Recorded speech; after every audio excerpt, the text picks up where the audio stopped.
Hey everyone, we're here in spooky downtown Fort Lauderdale at the Stranahan House, which a lot of people down here believe to be haunted. Do you believe in ghosts? Comment below to let us know. Let's go find out what Judaism says. There's something strange in your neighborhood. References to ghosts date back to the ancient world, but belief in ghosts is still very prevalent today. In fact, a recent Gallup poll says that 3 out of 4 Americans believe in some kind of paranormal activity. Let's first talk about what ghosts are not. Contrary to popular belief, a ghost is not some white-sheeted figure that flies through the air. Ghosts should also not be confused with evil spirits and demons, which are different entities, and we'll talk about them another time. What are ghosts? Ghosts are departed souls who, for various reasons, continue to sojourn in the physical world rather than ascending to higher spiritual realms. Has science found any indications that ghosts exist? For over a century, the British Society for Psychical Research has paid serious attention to ghost encounters. This group was founded in 1882 in London by a group of eminent thinkers and had such names like Sigmund Freud and Carl Jung as past members. The Research Society has explained that while most reports of ghosts turn out to be illusions,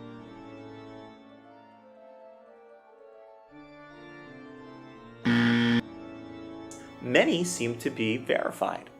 Their studies show that in cases where ghosts were reported as a result of a sudden or tragic death, people completely unaware of the death corroborated sensing something, some sort of presence in the home. This sensing can be experienced in the same way that, you feel someone's watching you and then you turn around and there's actually somebody watching you.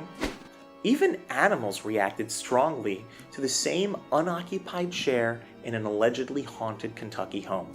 This idea that was gathered by the scientists is actually echoed a bit amongst the Jewish mystics.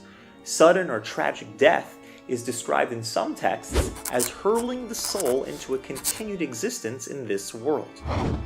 The premature death causes the bodiless soul to continue existing in this world, yearning to complete its originally intended mission.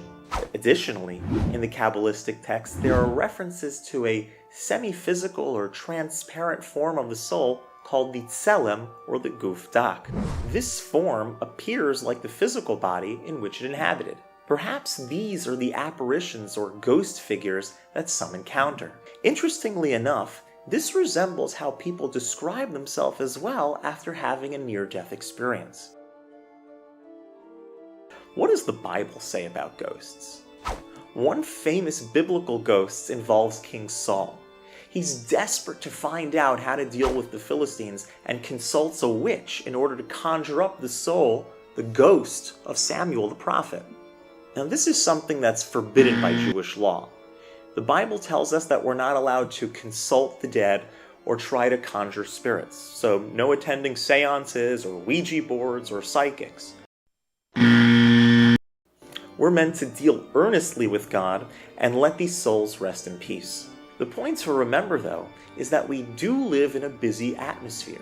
In the same way that we go about our day unaware of microscopic bacteria, radio and TV waves, cell phone and internet signals, there are also spiritual entities present that we may not be regularly aware of. There are instances that are documented both in secular sources and Torah sources that the soul of someone who passed on can appear again in the physical realm in what appears to be their body. What's the reason for this? Usually it's in order to complete something that was left unfinished. There's one important point to take out of all of this.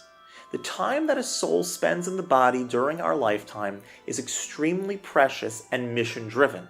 Good deeds and completing the Torah's commandments can uplift the disembodied wandering soul into the heavenly realms and also allow us to complete the mission that we were put here for. Let's utilize the time we have here as best as possible to uplift ourselves and the world around us. If you like this video, please hit the subscribe button and that notification bell on the bottom right to keep up with videos as they come out. If you have friends or family that you think would benefit from watching this video, go ahead and share this video with them. If you have any questions for me about this topic or any questions in general, please feel free to leave a comment below and I'll make my best effort to respond to you directly. And finally, if you'd like to keep seeing more videos like this in the future, please consider donating to our Patreon page in the upper right. And have a great day.